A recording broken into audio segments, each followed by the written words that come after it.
make a couple statements in general in regards to the game this weekend. Thought we had to come up with a little bit of a makeshift roster or lineup on defense, and those guys did an unbelievable job.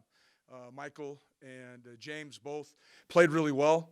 It tells you the quality of coaching that they're getting during the course of the week. Coach Braun and the defensive staff, I thought those guys tackled well. They played well in space, and just really good football players. And we're fortunate to have them. And it's like I said on Saturday, it's neat to see guys do whatever they can for the football team and to make sure that we can find a way to get a win. And so anytime you can hold South Dakota, their lowest output all year, generally a very good offensive team. I was excited about how we played, and I was really excited about the number of young defensive players that we were able to get in during the course of the game. A lot of firsts for us. I think Tony Pierce, Will Mostart both had their first career sack. I thought that was big. And then you go to the offensive side. There's not a whole lot to be said that probably hasn't already. When you have 700 yards on 70 plays, we had a number of different players able to make plays for us. Some outstanding individual plays, outstanding play up front at the offensive line. Coach Blazek continues to get those guys to execute the game plan at an unbelievable high level. Again, you still see Christian Watson and his athleticism and the things that he brings to the program. Our tight ends continue to just catch touchdowns and block the point of attack on all our outside zones. So very good day. And then Trey, efficient with the football, did what he's done all year long. Again, takes what they give us. And we have receivers that can make people miss in space and gain some yards after contact. And then I thought Ty Brooks ran as hard as I can remember him running. And again, for the first 5 years I was here, I probably didn't see a lot of the offensive snaps, but that run going from north to south, where he almost got in the end zone, he used the stiff arm, broke some tackles. That was about as violent and as physical a run as I've seen while I've been here at NDSU. So with that, I'll open it up to questions. How early did you put that scheme or that fit in? I mean, when did you kind of understood Jabril and Aaron weren't going to be there and this is what you were going to do? Monday morning. Start talking about it. Just as what if. Didn't know at that time if either one of those guys would, Aaron practiced on Tuesday. But we just needed to have an answer for if it got to be, if they're offensively they got going so fast. We needed more DBs on the field. We knew that they were leading the conference in pass game or in yardage, and so we felt like, what can we do to try to slow them down a little bit? The Honey Badgers back again this weekend? You never know. Sometimes they might just sneak out. I don't know. We'll find out. We'll see. Haven't looked at. I haven't watched a ton of Southern Illinois offensively yet. I know they run the football, average over 200 yards. Big tight end, 6'8", 240 pounds. I think he's going to the Senior Bowl, so he must be a pretty darn good football player. And so hopefully we'll get a couple guys back. I'll find out more this afternoon when I get back over to the facility. So any sort of elephant in the room thing you got to address? Nope, haven't talked about it. Probably won't. I did have a meeting with our seniors today, and I really didn't say anything, but they did ask, "Are you going to mention being 12-0?" And I said, "Only if you guys want me to." And so they said, "Yep, that's a big goal of ours." And it was. You go back to July, it was number 2 goal after winning the Missouri Valley Football Conference, and so we will address it today. Our guys, they want to go undefeated, and good for them. They've earned it. They've earned the opportunity to be right where they're at. When they brought that up to you in July, what was your initial take back of that, of going undefeated? Why not? Let's do it. I love the fact that they were confident in that. I was probably the most nervous one in the room when we talked about goals at that time, only having been a head coach for about 6 months. So, I've leaned on our seniors quite a bit, just at weekly meetings at 8 o'clock every Monday and just trying to feel the pulse of the team. How do we feel about wearing Snorty? How do you feel about wearing all green? This week we're going to go gold, white, gold, and keep Snorty on the helmets for a little bit more throwback look. But it's a players program, and they make the decisions. I just try to keep it going in the right direction. What is it about their offense? I know you haven't looked a ton, but even last year they were pretty explosive. Has that carried over from what you said in 2019? I know this from what I have watched. They got some really good skill kids. Their offensive line continues to get better. They have a freshman by the name of, I just want to make sure I say it correctly, Javon Williams, 13 touchdowns. I think he's probably up for one of the awards, being a freshman. The other Davis, the other tailback, has over 5,000 yards in his career. So explosive. And then they got the Lenore at receiver, who everyone remembers his brother at Western. It feels like there's been a Lenore in the Missouri Valley now for about 10 years. So they got really good football players. And defensively, they fly around. I know Jason Petrino, their new defensive coordinator. Got to know him through the coaching profession, and it doesn't surprise me how well they're playing, knowing Jason.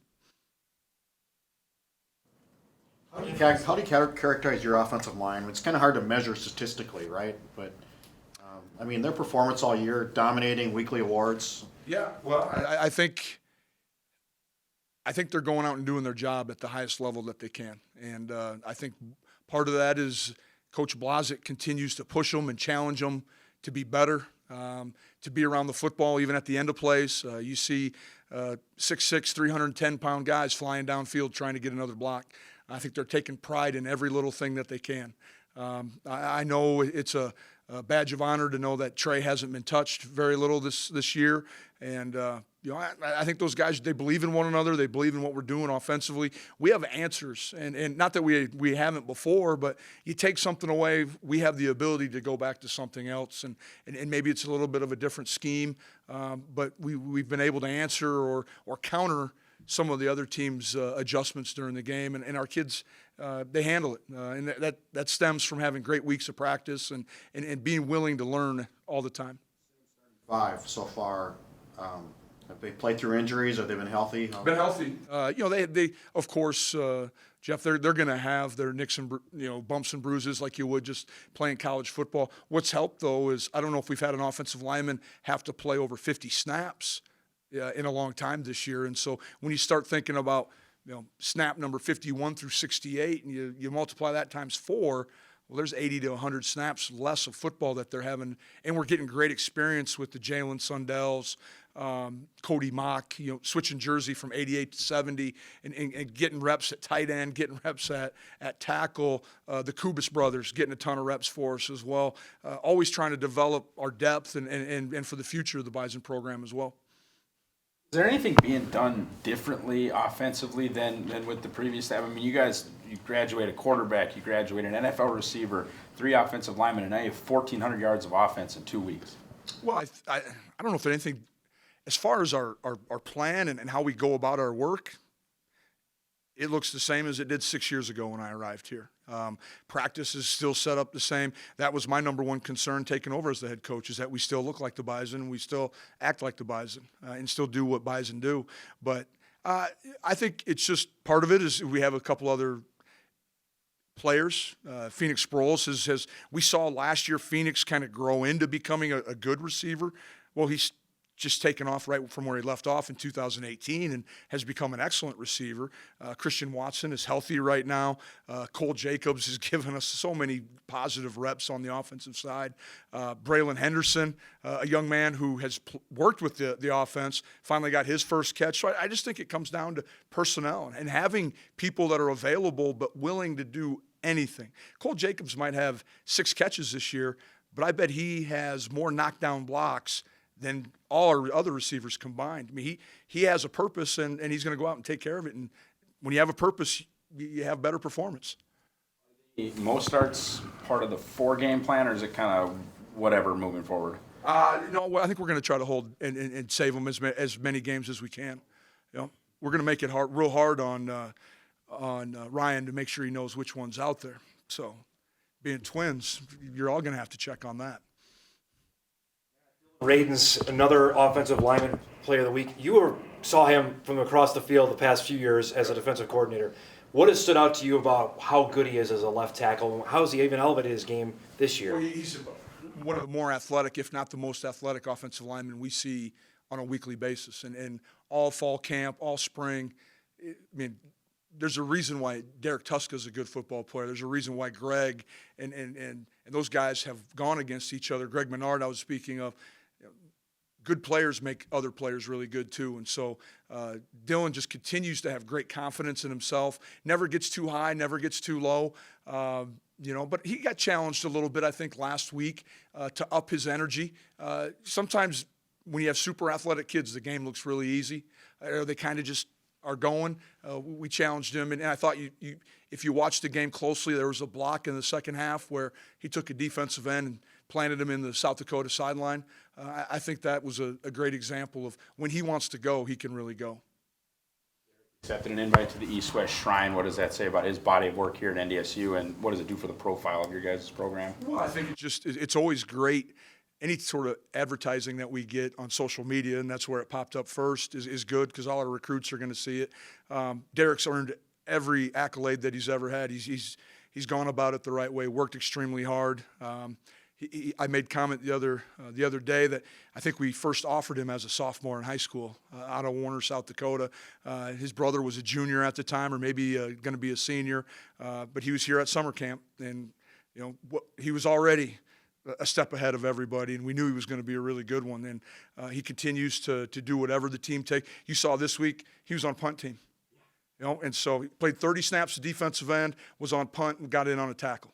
That's going on our TNT today. Takes no talent. And so some of our young guys need to continue to learn from people like that. You can be an All-American, but at NDSU we're going to use everybody to, make sure we put the best product on the field. And that your seniors want you to mention the unbeaten schedule. I'm scrolling through Peralt's notes here. Mentions 11 teams have gone unbeaten in Missouri Valley Football Conference since '85. Only North Dakota State has done that twice, and Southern Illinois is one of those as well.